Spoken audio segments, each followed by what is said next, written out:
We ain't baby all close. Nah, you stupid. But yo, look, Puff is Nah. You working with I've known Pac? Puff for 30 years. You saw Big before he passed? Yeah. Bro, so you're close. And Jack, what were you saying? In the documentary, there was insinuations of, that Diddy possibly had something to do with both Tupac and Biggie. And, Who's telling the story, right? You can skew People very close to the situation. But you can create any narrative as a producer and as a director and as a storyteller. I can create a narrative.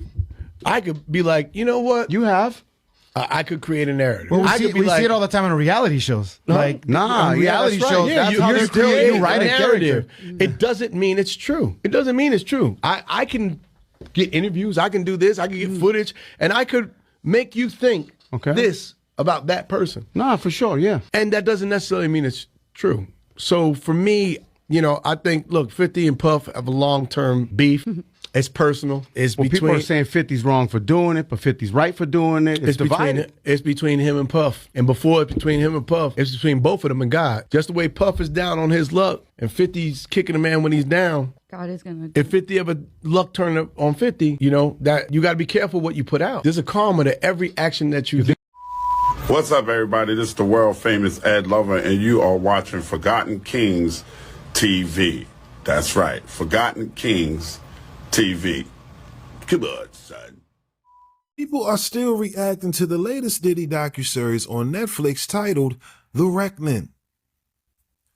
That's right, y'all. As we all know, earlier this week, 50 Cent and Netflix released their 4-part docuseries exposing the many claims made against Diddy.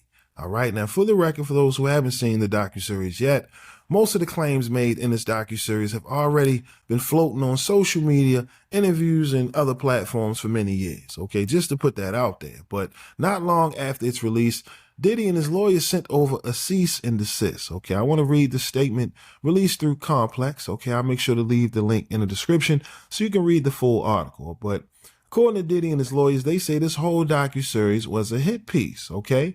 They're saying that Netflix originally reached out to Diddy to do this project back in 2023. All right. However, they wanted, and when I say they, Netflix wanted full creative control.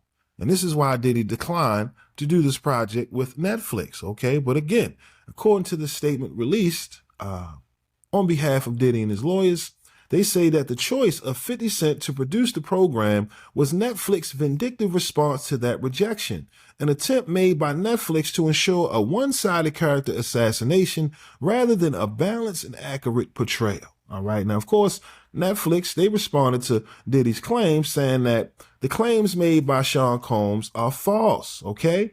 This project has no ties to any past conversations between Sean Combs and Netflix. All right. The footage of Combs leading up to his indictment and arrest were legally obtained. This is not a hit piece or an act of retribution. Curtis Jackson is an executive producer, but does not have creative control. No one was paid to participate. All right. Now, again, according to the statement released on behalf of Diddy and his lawyers, they say that many of the people featured in this docuseries have had long-standing personal grievances, financial motives, or credibility issues that have been documented for years, okay? Several of these stories have already been addressed in court filings, and others were never raised in any legal form because they're simply not true. The project was built around a one-sided narrative led by a publicly admitted adversary, and it repeats allegations without context, evidence, or verification. All right? Now, again, that was Netflix responding to Diddy and his lawyers claiming that this whole project was a hit piece, and initially he was approached, to do this project with Netflix, okay? And listen, somehow, some way it ended up in the hands of 50 Cent because, again, a lot of people are wondering, how was the footage obtained, right? Because you look at the docuseries, you see the people that were around Diddy leading up to the day of his arrest, it was obvious Diddy was shooting his own project. And for whatever reason, the footage ended up in 50's hands, and here we are. You know what I mean? A lot of people being very critical of 50 right now simply because, you're putting yourself in a situation and, you're making so many claims against Diddy, and it's not just about the claims in regards to the Diddy-Cassie controversy. Now we're inserting the Pac and Biggie claims. Like I said, it's a lot to unpack in this 4-part docuseries. But again, a lot of people seem to be upset with 50 for even involving himself in the project over this, the feud involving him and Diddy all these years. According to 50, Diddy asked him to take him out shopping, and 50 didn't like it. Okay, and since then, according to 50, he been looking at Diddy funny ever since. But just moments ago, 50 trolling Diddy again, just made this post on IG. According to 50 Cent, man, he said Diddy sent him some flowers. Look at this. What kind of gay shit is this? Diddy sent me flowers at the Club 11. LOL. Wireless foreplay. Get busy. You know I'm stupid. A warning. A 90s grimy. You don't want me. 50's crazy. Look at it. He said, a warning. I'm a 90s grimy nigga. You don't want me. LOL. I mean, listen, 50's been having a field day right now ever since the release of this docuseries. Like I said, a lot of people seem to be upset with 50 for even involving himself in this docuseries, right? Again, they have this issue going back and forth, and some feel like, what is the point of kicking Diddy while he's down, going through a situation, right? We understand how this wicked system is, constantly going on these witch hunts, going after black celebs and entertainers and creatives. So people feel like it's messed up that 50 coming from the streets would even be involved in a project like this, because again, it's a lot of claims that already been around, right? They just put it together, found the right filmmakers to tell the story. But again, the claims made, right, were already existing in many different interviews, clips. Like I said, shout out to MREC, his interview with Gene Deal. If you are tapped in with that project, right, because MREC and Gene, they did a series of interviews. But if you watch those interviews, then you're already privy to most of the claims being made in this docuseries. Okay, of course you got people like Kirk Burrows, who used to work with Diddy. He's making claims. But like I said, it's just a lot to unpack when we talk about the claims in this, because again, it goes from the allegations in regards to the Diddy Cassie controversy to now we're veering into the murders of Pac and Big. Okay, something that a lot of people have been researching, right, for many years and trying to figure out who was involved. Okay, now for the record, last time I checked, we already know who was involved. CIA, FBI, government agencies. Okay, that's just for the record. But according to these claims being made in this docuseries, they're saying that Diddy cut the check for the murder of Tupac Shakur, while also, pretty much blocking Biggie from leaving LA, right, to go to London. According to this docuseries, Diddy pretty much told Big he had to stay.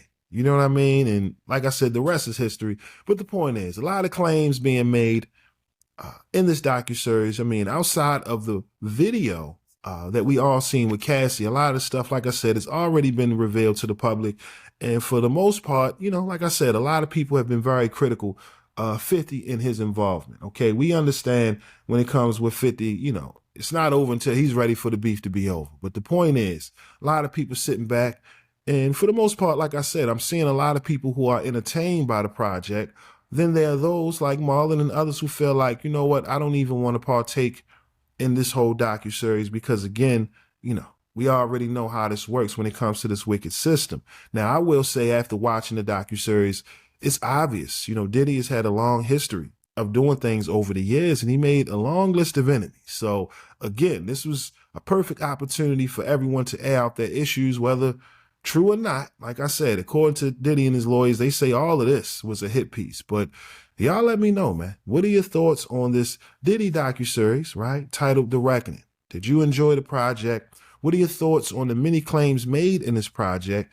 And what are your thoughts on Netflix initially reaching out to Diddy, in regards to this project? Like I said, a lot of people feel like, Diddy was wrong. He was snaked, okay? It's obvious some people didn't get paid, and here we are. But the point is, what are your thoughts on Netflix and their agenda behind it? Because if that's the case, then that would mean they reached out to 50 to be a part of this project. You get what I mean? So, like I said, Dame Dash just last week, called out 50 Cent, right, claiming that he's doing the white man's job, right, partaking in these hit pieces, this witch hunt. You get what I mean? So now that, for the record, Diddy's lawyers are saying, listen, we were approached to do this project and we ultimately rejected it. You know what I mean? And this is why they moving how they moving. Again, let me know your thoughts on all of this Diddy docuseries controversy down in the comment section below. But with that being said, that's all I got for y'all today. Again, my name is Sensei Rip. Till next time, peace. Salute world, I need y'all to do me a favor right now and check out the homie Hotep's latest video, The Way It Be. All right, he's one of the hottest rappers coming out of the city of Baltimore right now. So hit the link in the description and let him know that Rip sent you. All right, y'all. Peace. You ever had them days hit the up and down when you look up, it ain't nobody around? Remember days we was broke, ain't have a dime, having motion, I can tell you about them now. When you patient, only thing you chase is time. You can't get it back, we'll put it in rewind. That's the reason why I meditate. The same reason I can fly 7 grams aside, poured up like 3 lines. That's the way that it be. I ain't saying. Listen, y'all, public service announcement.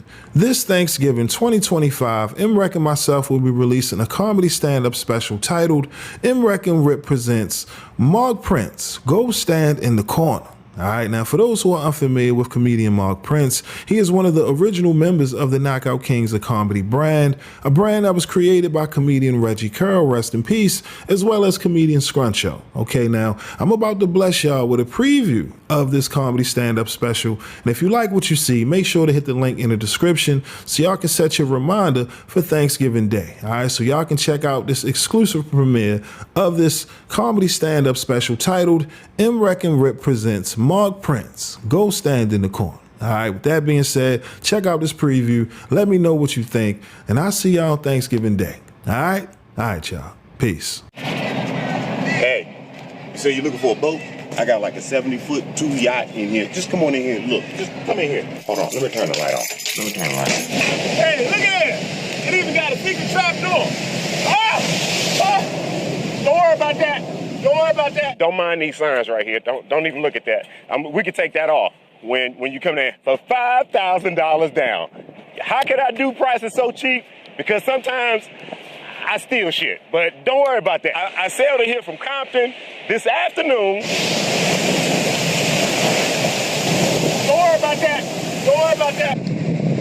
I got on it, I sailed it here, everything was great. The wind, see the sails, they still work. Don't worry about that. The windows, don't even look at that. All you need is a steering wheel. Somebody took the steering wheel. Don't even look at that. It's got 1 engine. Don't worry about that. Or if you want to sail back and forth to like Mexico, don't worry about that. $5 right now. It'll start up and everything. So come down here and call us and we'll make you a deal. Call me, I'm waiting. Don't even look at MREC TV. I ain't telling Max about Jim. I ain't telling Jim about Max. I don't know nothing. I'm not claiming territory. Like I said, I'm just an open store. If your op comes into Walmart, you're going to stop going to Walmart because your op shop's there too? No. On the publishing side, is Max B free and clear of Jim Jones? MREC TV.